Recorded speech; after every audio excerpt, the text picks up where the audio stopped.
Masera sei muri yeZimbabwe ndinovimba kuti you're having a wonderful day kumatima nenyika. Nasitanonoka kuposta pamusapa pekuti ndandamboenda kuchipatara zvinhu zvacho asi ndadzoka zvakare regai tipinde munyaya dzedu. Hello tete, I hope I find you well, nevaverengi uye vateereri vose. Ndinoziva audience pachannel inofarira Shona, and I resonate well with them because your reading is so flawless.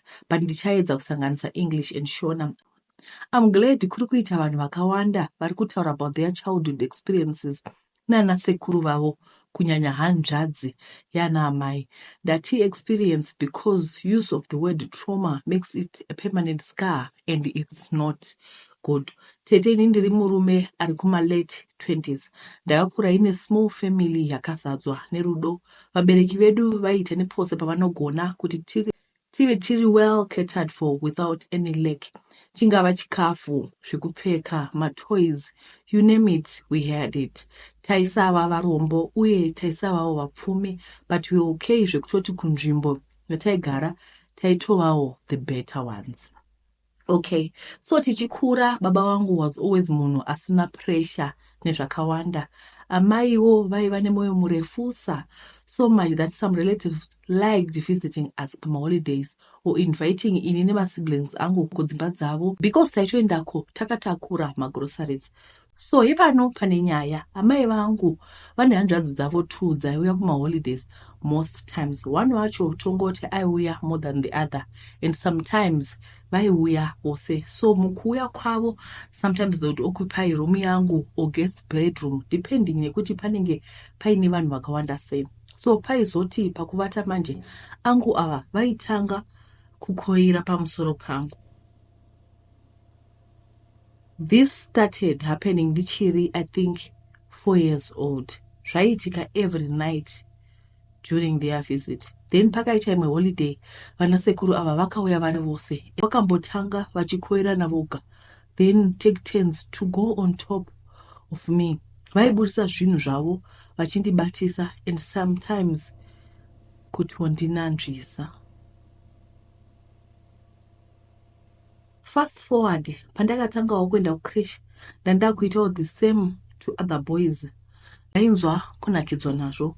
Kozotiwo sometimes semwana ndaingofarirawo kuenda panext paiva some teenage boys uye sometimes asked to help with gardening etc pamba during free time.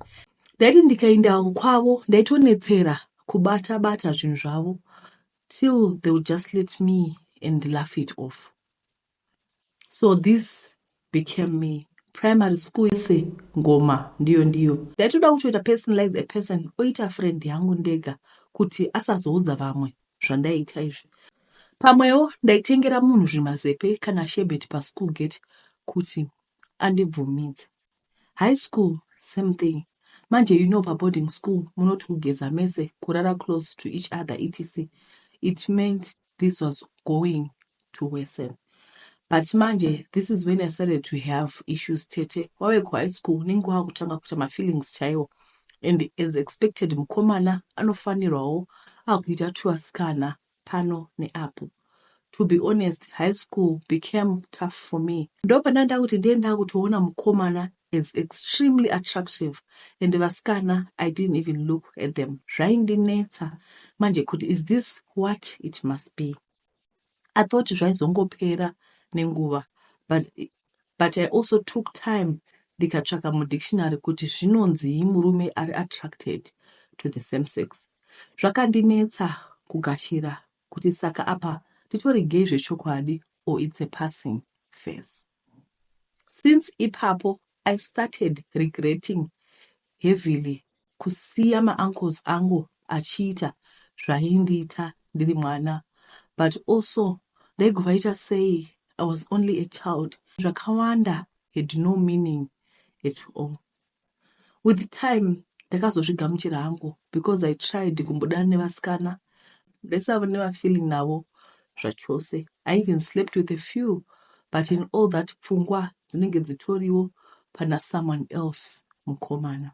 Now ndinorarama as a gay man, but togazvozvibvunza kuti are people born gay or they are socialized into it?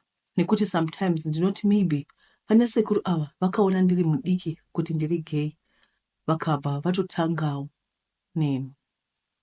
Handizive zvangu, but ndakazoti for me to live a full and free life without regrets and finger pointing, regai ndigamuchire zvandiri and be liberated. And so I started researching more, and now I'm a powerhouse regarding kodzero dzevanhu vakaita seni, angava akasarudza kana akazvara akadaro, because the lives of LGBT people are difficult to understand for munhu asina kumbosangana nazvo.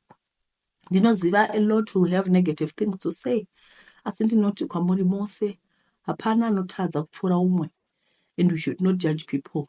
Relationship yako naMwari ndiyo yakakosha. Instead of judging and bashing, just love the person. Instead of judging and bashing, just love the next person. Nekuti story yake hauizivi. And though those who may be gone through different kinds of life-altering experiences, muri vadiki, embrace zviripo, and do not let the past or societal negative hold you back. Umwe neumwe ane nyaya yake inomusvitsa paari. Munzwe usati wamuka hadzika. Ini as a gay person, I'm a first human before my sexual orientation, and I'm no less human than everyone. Datenda tete nemimose.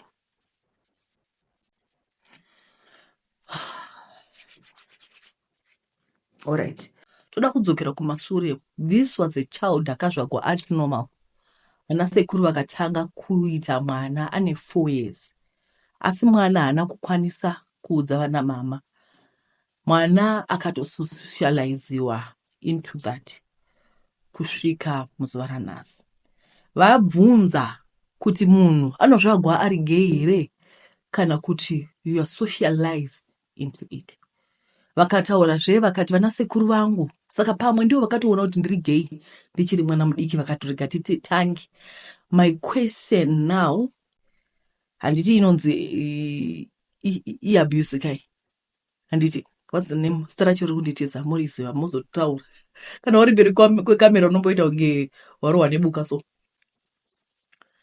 But what I'm saying is, saka imi mukaona tongoti sekuru vaona mwana wangu musikana, ndine mwana wangu musikana, she's 11 years old. She's 11. She's 10, 11 thereabout. I can't remember name. What kind of a mother does that? Mukamuona munhu mukuru, she looks big. Saka zvinoreva here kuti since maona kuti musikana, hauda kusanga kudovatiwa nawo. Mukuzvinzwa. Vana sekuru venyu, they did not see that you are gay. You're a man. You were born a man. But they abused you. This was abuse. And zvikabva zvaitwa sexual, ukabva vaorientwa kubva muri mwana mudiki kusvika muzuva ranhasi. Zvikadova zvinhu zvitori normal. And because there was no one to put a stop to it, I don't know how old are you. Did you say how old are you? You didn't say. Ndiri mukomana ari kuma late 20s, meaning to say you might be tongoti 28, 29. So for the past 25 years, makatanga kubva mune 4 years, uchibata zvinhu zvevakomana nekukoira nekudidi. For the past 20 years, this is something that has been in you. So now, it's very normal, but it doesn't mean that you were born like that. I'm very sorry for what you went through. This was not fair. This is not fair. Because ndoshuwa kuti kana mwana akazvagwa, can you allow a child kuti ave mwana kusvika? Ndosaka so atitotonzi tichikura chero kumachechi kunotonzi no sex before marriage, no sex before marriage. Kusvika munhu asvika pazera rekusharudza kuti inini ndakuda kuchitsvaka musikana, inini ndakuda kuchiroorwa kana ndakuda kuchiroora. Ipapo pastage ipapo ndo patinoti munhu akaita decision. Kwete kuti kwa vanhu vakakusukela. This was not fair. Ndarwadzwa moyo wangu as a parent. I am a mother. Handidi kuti mwana wangu at 4, 1, 2, 3, 4 kuba childhood yemwana. This was a stolen childhood. Makabigwa childhood. I don't know kuti how were you managing kuita mwana wechikoro nekuita zvemunhu mukuru at the same time, because bonde karera chitofungwa like you said kuti motoenda pa next door chinotsvaka zvinhu zvevakomana kana kutotenga shebeti kuti mubate zvinhu zvevakomana nekuzvinanzva. Vana mai, tine basa. Vaenzi kana vakauya, vana ngavasabata mafoni evaenzi, vana ngavasarira nevaenzi. This is not right. I'm very sorry for what you went through. It's heartbreaking. Let me just type. Regai tipinde munyaya inotevera. Makasimbere tete ndiri mudzimai wechidiki ane makore 28. Ndakaroorwa zvakanaka uye ndine vana vaviri. Tinorarama a decent life nevana vangu. Asi dambudziko, murume wandakasarudza kuti ndiye wandichafamba naye gwendo gweupenyu, murume haadi kupfugwa nedhirezi iyeye tete. Anondoita senge akakoshwa nhova nairo keke ramadzimai. Unotoona kuti marriage yandiri kukweva dovi nestraw. Ndakambonoripota tete kumadzitete nemadzisekuru ake. Hapana chiri kuchinja. Kana zviri zvepabonde, kana zviri zvirwere zvepabonde, handizivi kuti ndakarapwa kangani tete kuchipatara. Chandinorapa vainge votondiziva. Kudoti huya neumwe wako angabvuma, hangabvumi. Ini ndinoona sekuti anotoziva kuti ndiye ari kuuya nemasiki mukaindi yese. Vamwe vangati siya imba, oho chimbomirai zvenyu ndosiya imba ndichiendepi. Shuwa ndingaita seshiri noti pano yavaka, pano yatuta, yonovakazve uko yotuta, unoipedza nyika yacho. Saka ndazofunga kugonya ndiri panzvimbo imwe chete, asi handingogonyi ndisina pandakatsika. Tete ndafunga kuruka zano richandibatsira inini ndigobetserawo murume wangu, rigobetserawo nyika yeZimbabwe. Tete ndawana n'anga yakati inokwanisa kuisa murume wangu mubhodhoro. Kumisa mubhodhoro is a way of controlling him. Is a way of controlling him, vatete. Nekuti ndikasangwara ndinofa, ndikasiya vana vari vadiki. N'anga iyi yakandiudza kuti ikaisa murume wangu mubhodhoro chihure haachaiti, nokuti ndinenge ndava kumukontrola senge zvatinoita TV neremote control. Ini ndinoona sekuti kuisa munhu mubhodhoro kudori nani than kupfeka mikwende yangu ndakananga kumusha kwedu.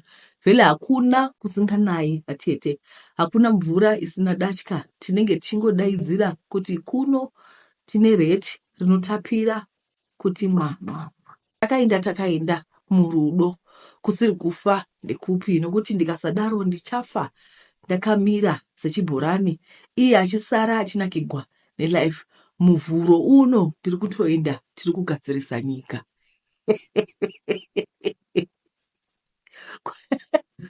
Kwai kuti mwa. Saka ndikuziva kuti kuti mwa chi. Edweka, vanhu vanosaka nezvi zvakaoma mudzimba mukwai baba vanetsa varura nemadzimai. Saka ini zviri nani ngovagadzirisa. Tovaisa mubhodhoro. Imi munoti kudinivo, ina handina chandinotaura pambacho ndinongosvika pakugoti vedweka. Nyika yakatakura kurema. Regai tipinde munyaya inotevera. Tete ndinodaira kuti munofara. Ndiri middle aged woman. Ndine makore 25. Ndakapinda murelationship nemukomana wangu, tainzwisana zvekuti maplans anga atoitwa ekuti tinoona musha kwavo. Timothy ainge atozikana nanamainini vangu nanatete vangu. Mazuva ekuti achiuya kuzobvisa roro, Timothy akatanga kungoacta funny. Makozi angu ainge asachadairi. In fact tete ndingangoti zvaaita zvainge zvisachanzwisisiki. Zuva remaroro rakasvika, Timothy hana kuuya. Ndakabatikana zvikuru, kuunganidza hama kuti andite chiseko chenyika ini. Kuunganidza hama for no show. Unonzwa mweya uchipera. Pasina 2 weeks, ndakanzwa foni yorira kubva kune imwe friend yangu yainzi Linia. Akandibvunza kuti ndaive ndaona status yaTimothy here. Ndikati kwete, aiva ndibloka. Saka ndaisakwanisa kuona zvaanoposta. Akanditi aizouya kumba on a way from work. Lini akauya sekuvimbisa kwake. Tete Timothy anga aroora zvake paweekend yainge yapfuura. Saka kuti gosa kwainge aita, aida kunyatsoita zvinhu zvake naika. Chinorwadza chacho ndechekuti ainge aroora best friend yangu Tabeth. Saka vanhu ava vaitondiseka kutoita relationship yavo behind my back. Apa vachindiita zinoirema. Manje ndaida kuzovasota once and for all. Ndakafonera mai vangu vainge vakaroorwa kubhinga. Ndikati ndaiva ndasiwa pachena, nokudaro ndaida kuzogadzirisa mapenzi maviri aya. Saka kana pane n'anga yavaiziva vaigona kunobhuka vagondiudza. Maini vakafonera mama vakati vaivoda kumbondipepa sezvo ndainge ndatsemuka moyo. Tete taive taronga kadhiri kedu bhobo namainini sekuti dai ndakavaudza zverevhenji nezvekuda kuenda kun'anga hapana pavaibvuma. Nekuti mai vangu muChristian anobheliva kuti kutonga ndekodenga. Ndakakwira bhazi ndakananga Bhinga, tikaenda kwasekuru ndikatsanangura kuti ndaida kuti vapfidzise Timothy naTabetha. Sekuru vakangoseka zvavo tete ndokuti kuvapfidzisa vaigona yanga isiri nyaya, asi vaida kuti ndiite mari ndigozonyatsovashotesa negood life. Mubrain dzangu ndaiona ndichifamba nemotokari kubva kwatanga kunaya, ndobva ndasangana naTimothy naTabetha vachitimba netsoka, ndobva ndavapfuura ndichivadira madhaka. Brain dzemwanaka, mabasa kuwanda. Saka sekuru vakanditi ndinotsvaga panogara mabutterfly kiki zvimwe zvatinosangana nazvo mumastreets zvakaoma zvo, so ndakatsvaka panogara mabutterfly. Kuri kubata kwacho aiva masports ekuti vairida riri benyu tete, so ndakazoribata hangu asi zvanga zvisina kuchipa, ndikaenda naro riri mubhotoro. Vakanditi harifaniri kusvika rafa. Zvandakasangana nazvo at my tender age handina zero nazvo ini. Ndakaenda nebutterfly riya kwava kuti ndinofanirwa kuita skill yekuti parinobereka paya kanenge kakonye kaya ndiko kandinofanira kudzoka nako chop kwavari, ndiko kavaizogadzira. Ndakamirira lava iya ndikarova sprint ndakananga kwasekuru. Vakasvika kutora kagonye kaya vakati ndiende nako mumba, vainge vatokasota kare, asi tisazokangama kuvhura bhotoro riya kana ndichinge ndazosvika kumba. Ndakaoneka mainini vangu ndikadzokera kumba, chero step yanga yachinja. Handiti sekuru had assured me kuti zvese zvichafamba zvakanaka. Ndichauraya tsuro mbiri nedombo rimwe chete kuita mari pamwe nekufikisa Timothy. Ndakasvika kumba ndokunzi ndawana basa kuMzarabani as a field officer, zvekuti kwaiva negonye raifanira kuzovhurira ndainge ndatozvikoshewa. Tete ndakazodzoka after a month kudhorobha ndikaona zigonye riya razadza bhodhoro. Ndakapanika ndikatuma mainini vangu kuti vafonere sekuru. Vakati ndaifanira kusvika panzvimbo. Mbira yaive yashaya muswe nekutumira. Ndakanyepa kubasa kuti chana chavatete chainge chamedza demo. Ndikapuwa ma-off days kuti tinoita muondera pamwe chuma chomuzukuru. Tete ndakasvika Bhinga. Sekuru vakanditi ndaiva ndanonokera kogeti mazino akadoora. Ndaifanirwa kunge ndakarivhurira kuitira kuti riende nenyika. Manje I'm stuck negonye. Ndaive ndatyora mingo. I would trade anything to have my peace back tete. Basa randakaendera kuchikoro ndakatosiya nekuti gonye iri rinotokunda mucheche, rinoda attention yakanyanyisa zvekuti it's exhausting tete. Rinofidwa, rinogezeswa, apa ndatova nezimaki padumbu apa going down nekuti rinoda kuvata. Rakandimbundira, imagine tukumbo twegonye tuya on your skin every day. Haritodi kuti ndiite a male friend. Pandakambounza mukomana kumba rainge raatempta kumudzipa kuhope. Ndikangoita any relationship rinopindira zvobva zvadhakwa. Ndakazotaura tete, handina social life, it's just empty walls nemazimota panze. Handikwanisi kuita helper sekuti ndiri kuchengeta secret mumba mangu. Mari yacho ndichaita enjoy nani. Kudzosera kwasekuru vakati hazviiti nokuti ndainge ndavhiringa ndoga. Ndakaiteiko nai veduwe? Ndaifunga kuti ndiri kunyisa Timothy naTabetha, asi ndakagona hapana. Ini ndini ndavakunyiswa left right and center. Kama wacho achashanyira Timothy rini, dai pasina Timothy tisiri rumana nzombe pakadai. Zvakaoma. Saka vakanopuwa gonye rinorovata rakavabata.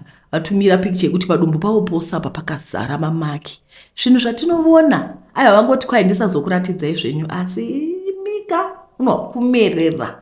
Zuro ndizuro chaiko, zuro usiku ndakavata ndichibuda makonye maoko angu ndichiva ndikati nei Mwari zvikwezvi nhasi makusendamukira nyaya dzacho zvozotozopinda mupfungwa dzako zvezvo kutoti kana wakavata kaunongochingorota mahora ega anoi mahora tasarigwa nemaminutes manga tasarigwa ne8 minutes. Alright, regai ndiverenge imwe nyaya zvakare. Nyaya dzacho dzozombonditiza, regai nditsvake. Pane nyaya iripo yekupedzisira. Ndaiwana. Tete munofara here? Ndine nyaya ndakawitnessa yandigura kunorira, hasi makuhwa ndiri kuita, asi ndiri kuda kuti vanhu vari pano vadzidze kuti mubayiro wechivi rufu. Nothing goes unpunished panyika ino tete. Vanhu ngavasiyane nevanhu vevanhu zvekuti hakuna munhu wemunhu unenge usati wasangana nemunhu anoroya ende munhu anokushinira ende munhu anokushinira hana noise newe kwete anongoita zvinhu zvake chinyararira. Sekai shamwari yangu aive mukadzi akaroorwa nemurume wake wandichati John. Mumba munozvarwa Sekai aingova zai regondo, saka pakashayika vabereki vaSekai akabva asara achinherita pfuma vabereki vake imba yemudhorobha. Nekumusha kwainge kwakazara mombe pamwe chete nezvipfuyo. Pamarriage setup iyi ndingati John ndiye aivakapinda kungosviko kuita partner landlord. John naSekai vakagara vese makore anenge 10 vakomboregwa nevana 3, asi baba John vainge vari n'anga yemandiriri yaitozikana zvekuti kumba kunozvagwa John paigara pachiitwa mabira akawanda. Wanano yaSekai naJohn yakatanga kunetsa. Sekai aingogara uchingogwara-gwara. Matesi kunana chiremba hapana chaiona. Hama dzaSekai dzakazomhanya-mhanya naye dzoona kuti hama yavo yotoda kufa. Vakatarisa mukumhanya naSekai kudaro vakabata kuti baba John vaida kupfuudza Sekai vachishandisa John. John paakabvunzwa nyaya iyi haana kumboramba kuti aipiwa mushonga nababa wake, asi chaakatsidza ndechekuti aisaziva kuti mushonga ndewe kukuvadza Sekai. Aifunga kuti ndewe kusimbisa musha. Tete ndiko kwakava kuparara kwewanana yaJohn naSekai. Sekai aivotya kuti John aigona kuzopiwa mushonga wokumukuvadza sezvo John aiva spouse yaSekai ndiye aizosara obenefita zvinhu zvaSekai. Sekai akagara zvake nevana vake. Mari yanga isiri dambudziko. Kumusha kwainge kune mombe dzichiita mukaka vachitengesa. Ukuwo aiwana marentals kubva kune dzimwe dzimba dzevabereki vake. Pasina nguva ngani tete ndakazonzwa runyerekupo rekuti Sekai vaingofambidzana neSam. Sam uyu aiva murume wemunhu tete, isitombori secret. Apa Sam naSekai vaigara pedyo zvekuti runyerekupo rekufanbidzana kwavo rwakatekeshera. Handi zvinonzi muroiroira kure here? Zvanga zvoitwa naSekai chaive chizve.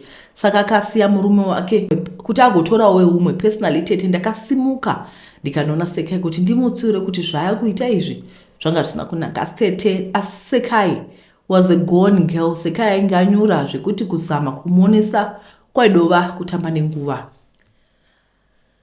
Asi paset up iyi paive nechinhuhwani chimwe chete changa chiri strange. Sam aive nemudzimai wake ndichamuti Rumbi, uye Rumbi aitoziva nezverelationship iyi. Rumbi aive chilled zvake asina noise nemunhu. Vanhu vaitoenda vachinomudza kuti murume wako anobuda pamba paSekai, asi Rumbi haana kutirimuka.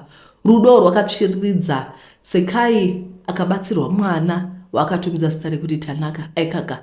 Ndiko kwazvakatozosvika uko vana mai besa vakamhanya kunoudza Rumbi latest gossip, asi Rumbi haana kuita noise, akangoramba akanyara zvake. Sam naSekai vachiita zvavanoita tete. Ndakazongonzwa Sekai odityera nhare umwe musi akanditi ndisvike kumba kwake. Sekai ainge orwara asi chirwere chacho chaive chisinganzwisisiki.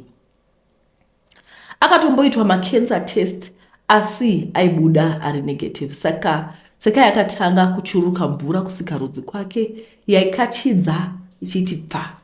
Wanga usingagari naye musemurumu nunzi. Sekai akaenda kuna chiremba akanobaiwa majekiseni type netype. Kana ari maantibiotics aiva mumba make waiti kuda ari kuda kuvhura famasi yakewo. Sam paakaona zvadai, Sam akadisappear kana kuzombodzika gumbo rake pamba paSekai. Zvakare Sekai ainge ozvionera nechigwere chake. Tete Sekai akaenda kumaspecialist emhando yepamusoro, asi zvakakona n'anga murapwa achida. Sekai akatanga kupera mbichana vhudzi kuerera. Akambotestwa HIV aiva asina.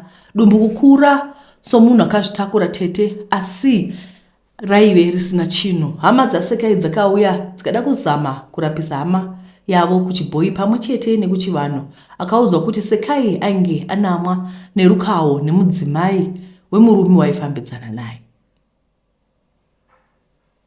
Uye rukawo hapana zvavanogona kuita nekuti runongobviswa nemunhu anenge akarwisa. Kwakutumwa vechikuru kumba kwaRumbi kuti vanokumbira Sekai ruregerero. Ainge asingazvipami zvakare. Iniwo dzasahwira ndaitovepowo pavanhu vakaenda kunokumbira Rumbi ruregerero. Rumbi akaramba kuti murume wake anobuda mumba plus rukawo zvaaitaura zvataitaura haazvizivi, atotaka kutosvinzwa nesu. Vechikuru vatanga taenda navo vakambozama kunyengetera Rumbi vachiti vanoripa, asi Rumbi akaramba achingosimbirira rekuti zvataitaura ainge asingazvizivi uye timubetsere nekudzokera kwatainge tabva. Takabva kuti tichikweva makumbo nekuti taiziva kuti Sekai hazvina kumira zvakanaka. Sekai akazofa papera mazuva 5 after tabva kwaRumbi. Akafa achibowa semombe. Aita nechinhu chiri kumuruma kusika rudzi yake. Haasawira hangu akatambura ake. Mweya wake ngauzorore mugare. Rumbi naSemu vakauya vakatora mwana. Rumbi achiti Tanaka aive mwana wemurume wake, nokudaro aizokurira kune vamwe vake. Patove negore zvaitika tete, asina nhasi ndinoti ndikazvifunga ndinodedera chaiko. Mazuva ano mabig house havachasweri vachiita noise newe, vanongosota munhu wake zvonopedzera girlfriend koko. Mishonga iriko vatete, masingles ari pano, ngatisiyanei nevanhu vevanhu unofira mafufu segonzo sezvakaita Sekai. Kana murume atanoda barika ngazvitwe nenzira kwayo, kwete kuda kushotesa mukadzi mukuru. Sawira wangu wakaenda nazvo izvi dzangova ndangariro tete, ende chinorwadza ndechekuti vana vasara vasina mutariri. Kuna Semu yainge isiri nyaya yemari, nekuti Semu aitovawo broiler rinopfuwiwa. Sekai aitova nemari kudarika Semu wacho. Ndakadzidza lesson yeupenyu. Mazuva ano vana mai guru vacho havachauyi kuzoita noise newe, vanongokuita kafira mberi. Panyika pane vanhu vakasiyana siyana. Pane vamwe vanoti handiti kwizvozvo izvo, buda kundijaira, koita vamwe vanoita kunge vasipo. People react differently. Ezvo mai guru ava vakangotora mushonga vakagadzira munhu akasara gwara. Ngatidzidzei kubva munyaya dzevamwe. Handiti tinokutendai nekuteerera muve nezuva rakanaka. Ndatenda. Murume wangu akatumira shamwari yake kuti andipfimbe. Murume uyu takaita vana matwinzi vari kuchikoro. Pamurume uyu ndakanga ndiri mudzimai wechipiri. Mudzimai wake wekutanga akafura nechikomba, vakatiza nemari yemurume yaiva apiwa kubasa kwaaishanda mushure mekunge akwara pabasa. Ndiye mukadzi waakazoda kudzokerana naye, vakanga vasina mwana. Munhu wakatumira kwandiri akabva andiudza zvese. Ndikaudza murume kuti zvauri kundirongera zvaramba, dai wakandibudira pachena kuti hauchandide. Ndakaenda kare nevana vangu, ndaitotaura ndichirongedza. Ndakamuudza kuti zvasara zvese ndichazotora nehanzvadzi yangu, ndokwandava kunogara. Imi woye, ndakauya kuzotora zvinhu zvakasara after mazuva 2 ndikawana zvaiswa panze zvese, kubva mubed, wardrobe nestove nezvimwe. Mumba maiswa zvemukadzi uya aiva atotama kwaigara auya mumba mangu. Ndakachengeta vana ndichibatsirwa nehanzvadzi yangu namai guru vanoshanda kuchipatara. Vakazonditi vatete, murume wenyu takamuisa kuBaghdad. Ndikati ndekupi koko? Zvikanzi Baghdad ward rinoiswa varwere veAIDS, kwete HIV, asi AIDS. Angomirira kuzotorwa nehama dzake, angomirira zuva rekufuratira nyika. Ndakaenda nevana kunomuona pabhedhi, kuita sepasina munhu. Paingoonekwa mashitsi emuchipatara, rurimi rwakaita white, hamene kuti muromo wausingachavhariki here. Aingoeredza misodzi achizevezera, izwi raisabuda. Ndakanzwa mwoyo wangu kuenda kure kure. Nanhasi ndomuona mumazuva angu, ndorwadziwa ndikamufunga. Akashayika, hama hadzina kumutora, akashayikira kuchipatara. Vakazotora mutumbi chete. Chero kunamo handina kuenda ini, ndainoita hama dzake dzaimurega achindibata zvinorwadza nguva dzese. Mwana umwe akazoshayika neasima, ndasara neumwe chete. Upenyu hwacho marwadzo chete, kungoshingirira. Ndandiri kufunga kunomutsa musha wevabereki, asi vana bamukuru nedzimwe hama vari kuramba. Hanzi zvinoitwa nevakomana kwete vasikana. Manje hanzvadzi yangu ndistep brother, mwana wamai kwete wababa. Saka iyi nyaya inorwadza. Vari kungotsanangura zvavo kuti ivo murume wavo vakarogwa pechipiri, nokuti mukadzi wacho wanga achida akaba mari some fund, I don't know, accident fund or some, yekukwara, I don't know what to call it. Saka manje vakazonomuona kuward, munhu angosara rurimi ruchena chete achichema. Hama dzake dzikareka kumutora kusvika afa. zvino vanogwadziwa kuti vedu ndinogwadziwa shuwa vaida murume wavo asi havana kudii. Unoona kuti vane two vari kuti asi hama dzacho hadzina kuzomutorawo shuwa indakagwadziwa asi ndiende kurufu hama dzacho vedu vari kuzvitongesa. Asi pazasi manje vari kuti ini ndoda kuenda kumba kumusha kuti ndinovaka musha kuti ndinomutsa musha. Zvino kuri kunzi musha unomutswa nomwanakomana. Zvino mwanakomana uripo mwana wamai ihalf brother asi mwana wadhedha asi wepamba patongoti wekwan'uve hasi wekwan'uve saka hagoni kuva kusumudza musha. Madzimai ngatimbodzidzai alright. Society yedu neculture yedu zvinoita kuti life yedu ite impossible. Hakwanisi kudzokera kumba zvekunovaka musha because ari kunzi kwai hausi mukomana ndikutaura nabanguru. Munhu ngaangotsvaka kastendi kake. Tsvaka kastendi kenyu gokwe azere ndobveko zvenyu. Azere ndobva gokwe ndobva gweri ndobva kwose hapana kwanisingapi. Even lowa gweruko kune mbavha dzanetrandadzo kune mbavha zvadzo asi mastenzi ari kwakawanda. Tsvakai stendi yenyu muzvivakire kamusha kenyu ka 2 rooms kenyu muzvigarira nevana venyu nemwana sori zvenyu vesikana. Zvakaoma. Ndinokutendai nekuteerera kwamaita. Munongotiudzawo kuti munofungei asi ndanyanyobatikana nenyaya yekutanga yemwana avo hake munhu mukuru asi ipapa akanga ari mwana yandibata chaizvo. Ndabatikana. We need to talk. I don't know kuti tingaita sei sevabereki. We need to be open up totaura nevana kuti kana kwana munhu akakubata apa come and tell mama. Zvisati zvapoendera kure pakakanganisika apa. How do we undo this? How do we unlearn 25 years of this? Ndo yadova system. Zvoitwa sei? Zvakaoma. Anyway, ndinokutendai beneso rakanaka. One thing that I like is we are learning from other people's stories. We learn kuti vedwe ndizvo zvakaitika izvo. Tinokutendai vedwe beneso rakanaka. Ndatenda.